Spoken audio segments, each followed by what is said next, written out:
not there being a Harper's Bazaar op-ed on the gender wars on Love Island USA, we have to talk.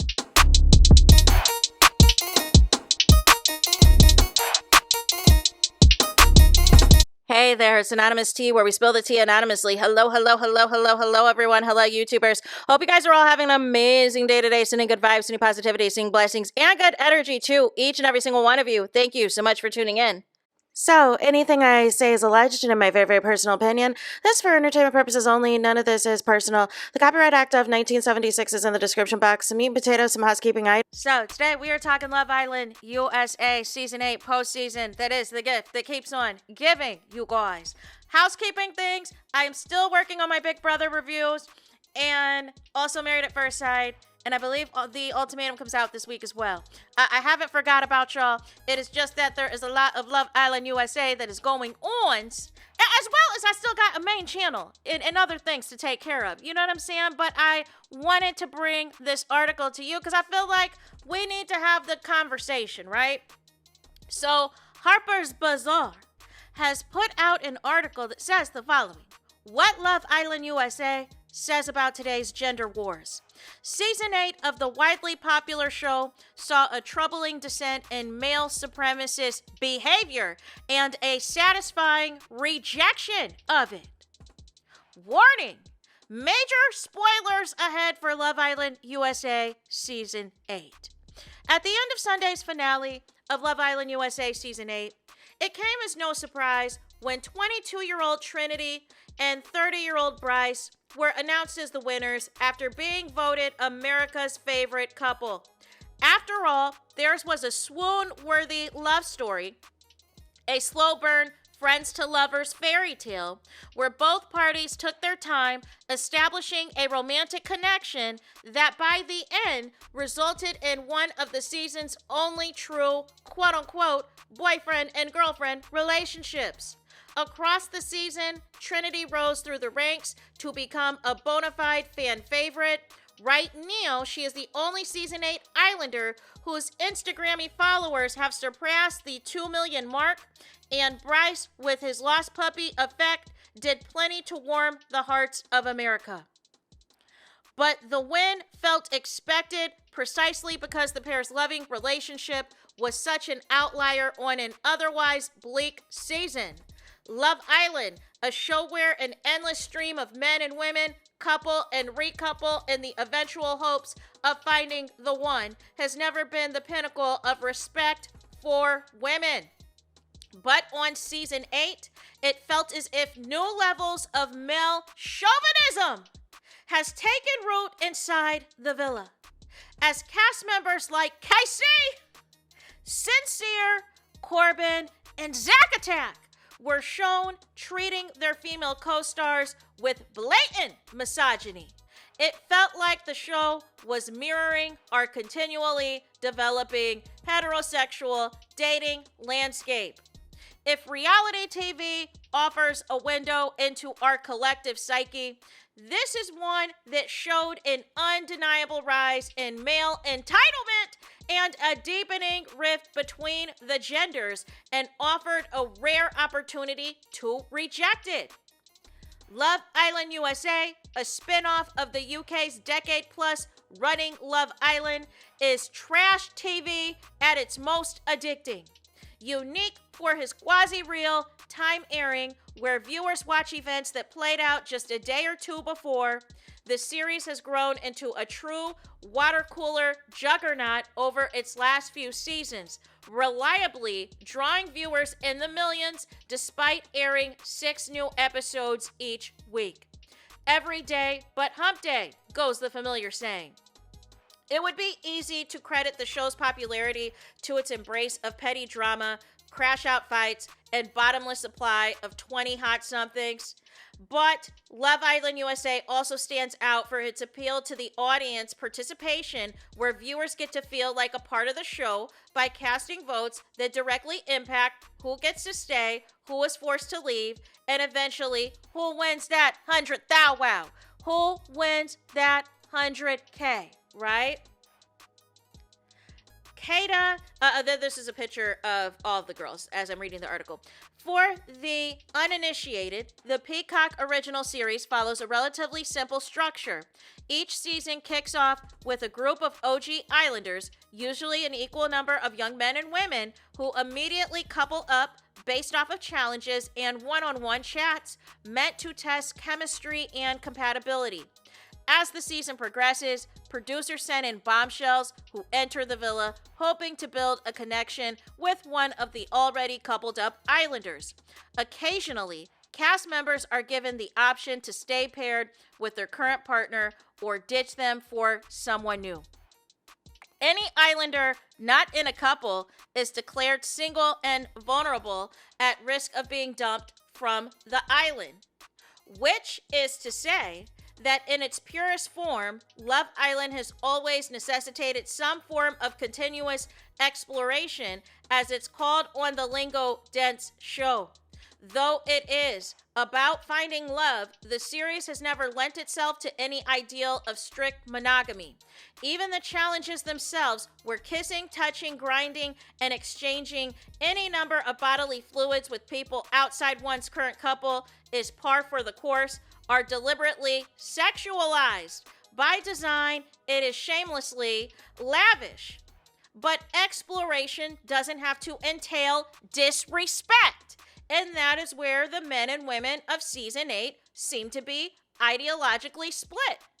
Take Casa Amor, a 2-day test period where the coupled up Islanders are separated by gender and introduced to a new set of potential partners.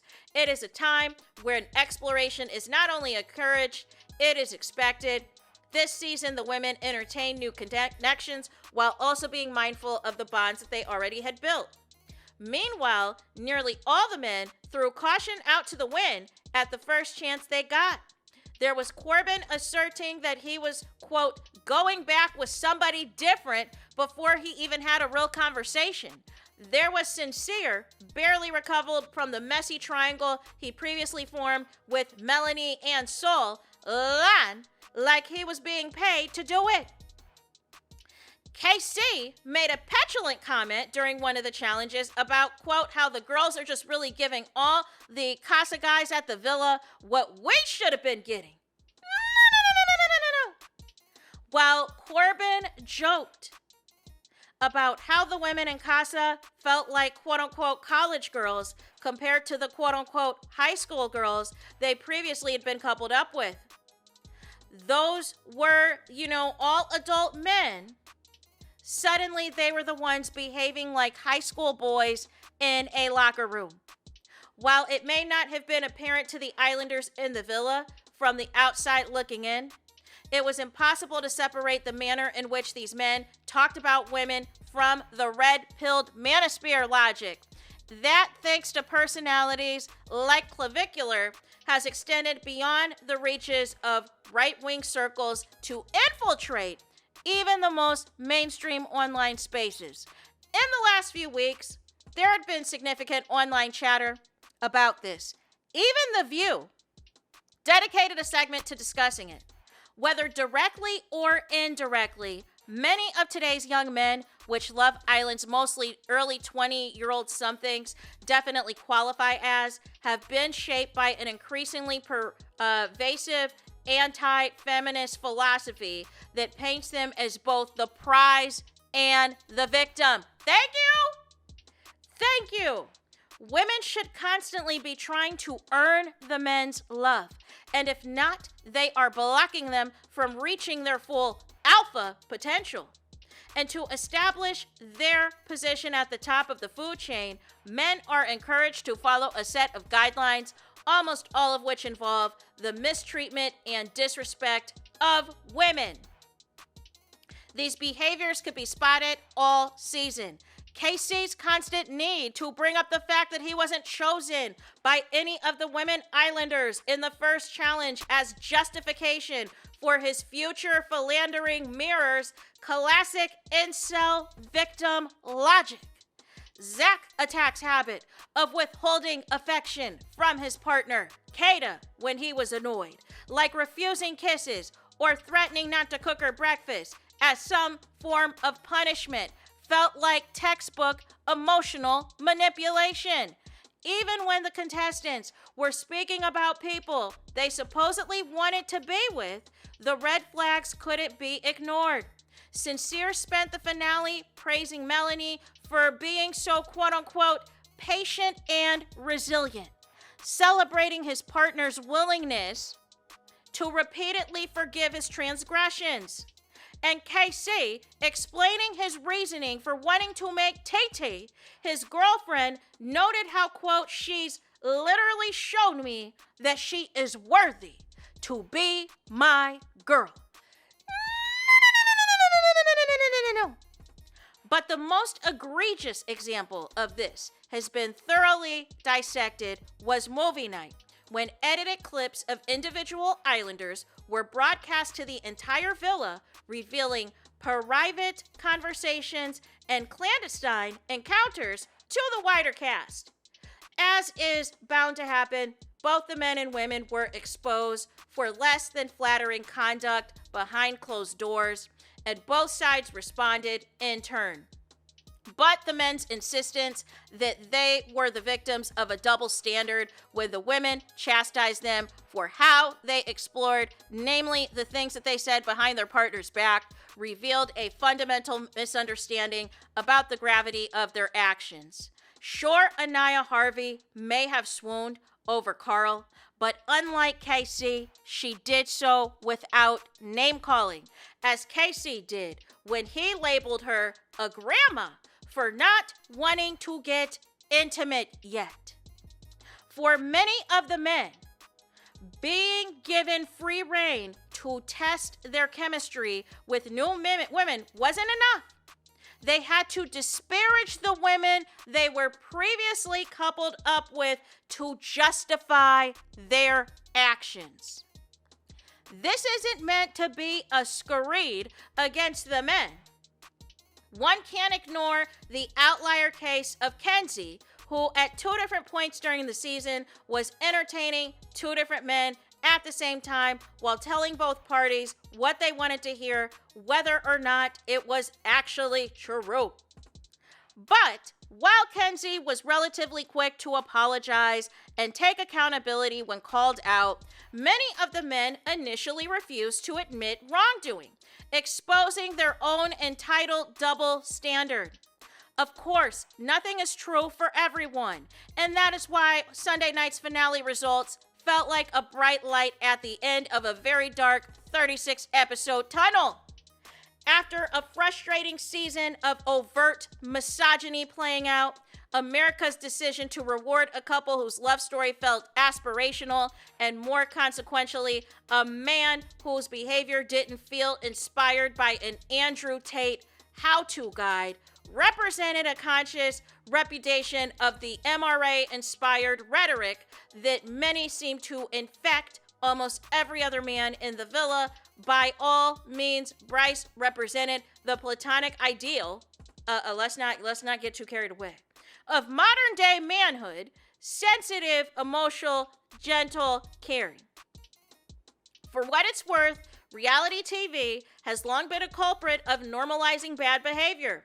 From Real Housewives to The Real World, The Bachelor, and even The Traitors, the medium has always thrived on people behaving at their worst. And yet Love Island USA, with its lively online discourse and dependence on audience interaction, has arguably evolved into something different, an opportunity to really examine in minute detail the highs and lows of modern social dating dynamics, giving Americans the power not only to express their opinions in real time, but also actually have a say in what type of behavior gets to persist on screen, flips the dynamic on its head. This season, viewers on the outside use that power to reject a version of the male supremacist behavior many have likely encountered some form themselves. There is something satisfying in that small agency, even if it won't do too much to eradicate its real-world rise. If nothing else, watching Bryce and Trinity jump hand in hand into the pool after winning, offered a much-needed glimpse of hope. The manosphere might have changed the landscape of modern dating, but perhaps it is still possible to find the one. So here is the thing, you guys. Here is the thing, because I know, you know what I'm saying? I know some of y'all defenders, y'all are at the front lines of these notifications. You know what I'm saying? You're at the front lines to get your capes on for these men. I can't stress enough. There have been, terrible seasons of Love Island USA, but for the most part, not all of the men were this bad. I can't stress it enough. Yes, this might have been the best good-looking group of OG men that we've had on Love Island USA, but their behavior was not matching. The math was not mathing at all. And it is sad that we have to, hype up Bryce, which I still feel the jury is out regarding the scandal with the friend of his, as well as, I was expecting him to defend Trinity, the times where Zack Attack was talking spicy about her, things like that. That I still have not seen happen, right? And I also like Carl, but again, I want to see what that's going to look like, how he is going to defend Anaya and everything else, because I feel like, that is one of the things that you have to pay attention to in these interracial relationships, is how are these men going to present when it comes to defending a black woman? You know what I'm saying? Are you just here for the ride? Are you just here for the opportunities, the clout, the fame, the followers, the brand deals? Or when push comes to shove, and you see what's happening, for example, today, on Anaya's comments, there are people who are flooding and spamming Anaya's comments with ape emojis and gorilla emojis and banana emojis, you guys. And that's not okay. That is completely unacceptable. You do not have to like Anaya. You don't have to feature Anaya. But what we're not going to be doing is perpetuating the racism. Now, as for the article about the manosphere and some of the red pill talking points and incel behavior, you know what I'm saying? A lot of what the article said, I agreed. I felt as though everything felt transactional with most of these men. And I couldn't stress enough as it pertained to Anaya. She was, giving Casey all that affection in the beginning, the first couple of days, until people in the villa started to let Anaya know that things may not be what it seems with Casey. But we didn't have all the details. All we initially saw was shots being thrown during the challenges by Bryce and Zack Attack. And Anaya getting additional clarification on what those comments would mean. And then she would immediately go back to Casey, right? And then the soul of it all happened, right? And that ultimately is where Casey just decided, he was just not going to be transparent at all until the day before Casa Amor. No. Right? So all of these things are happening. You have inside jokes with Corbin where you're looking at Anaya and laughing. And to me, that's high school behavior where people want to pick on somebody and make an inside joke, look at them and laugh. Like that's your couple. Calling her grandma. I know people have dissected this on and on and on. I'm glad Anaya made a joke about it because it's funny. She wasn't dressing like no grandma once Carl came back. I know that. She had on all of the freakum outfits. You know what I'm saying? To let the people know, don't play with her. Do not play with her. You can turn into a grandma if you're being disrespectful, if there's something that is telling you that this man ain't acting right. This man ain't doing you right. You know what I'm saying? And even Anaya said that there was a point where she felt as though KC kept bringing up the SCX. And she's like, why do you want to be all in my cooters like that? You know what I'm saying? Like we barely even know each other like that. And people just assume that, Anaya was overreacting, Anaya's insecure, Anaya's losing her mind, da-da-da-da-da. But it's like, you can't be disrespectful out here and then demand a woman to still do whatever you want them to do, and you can't feel entitled to their bodies. Like it's a hot mess express. And I feel that Corbin was equally as disrespectful as Casey. And then Casey decided to just take the cake at the Casa Recoupling. I mean, and it was like, are you trying to perform for Corbin, or are you going to be for real? But hopefully these Islanders realize y'all are not the prize. I was very disappointed that Sincere's biological father had the audacity in the video that I did yesterday to really say that his son has been the prize his entire life. Make it make sense. Do y'all have any daughters? Like, what do you mean your son's the prize?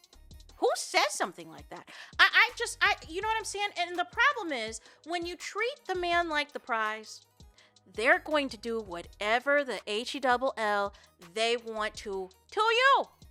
And that is what happened to Melanie. I love Melanie Dion, but this whole Sincere situation is a no for me. And people are hoping for Carl, I guess, to mentor Sincere, to teach him how to be a better man, or whatever the case may be. Here's the thing. Here is the thing, you guys. You can teach people, you could show them the ropes. Sincere lived with Carl for what, 2-3 weeks? He saw how Carl was treating Anaya. Just like Casey saw how Carl was treating Anaya. If you wanted to, you would have. If you wanted to be about it, you would have. But Sincere was on the date talking about some rock, paper, scissors for a massage, when automatically you should have had the wherewithal to give Melanie the massage anyway. She shouldn't have had to compete in a game of rock, paper, scissors to get a massage. And then saying that she is resilient for putting up with this crap, basically setting the tone that more crap is set to come on the outside. And you did all of that talking about wanting to close off and wanting to progress your relationship, only for us to get to the final date and the final episode, and there is no progression. But the one thing that you did is you are deleting and unfollowing hundreds of women on the Instagrammies that are on your roster. Because I guess that's action to show that you are proving to Melanie that you are done with all the games and done with all the lives and done with all the shenanigans. But we will see, right? We have not heard from Casey since the After Sun interview, where it caused a lot of backlash because, once again, the last time we saw you with Anaya, you guys gave each other multiple hugs. You guys apologized to each other. You guys wished each other well. We thought we could just put a button on it, tie everything up, put a bow on it, move forward. But then, Casey, you went on After Sun, and unfortunately, those hosts were not being completely honest with you. And furthermore, you decided to call Anaya fragile and Anaya draining. Now, for some people, they can look at the term fragile as a compliment. That basically it means, be careful with me. Don't break me. You know what I'm saying? But other people can look at it as though you're basically saying that Anaya just easily breaks, that Anaya just easily cracks. And I didn't see that in the villa. What I did see was the last week heading up into Casa Amor was when Anaya really got in her head because she knew something wasn't right. The Islanders were telling her one thing, Casey was telling her another. But I wouldn't deem that as fragile. And then you're at the Casa Recoupling.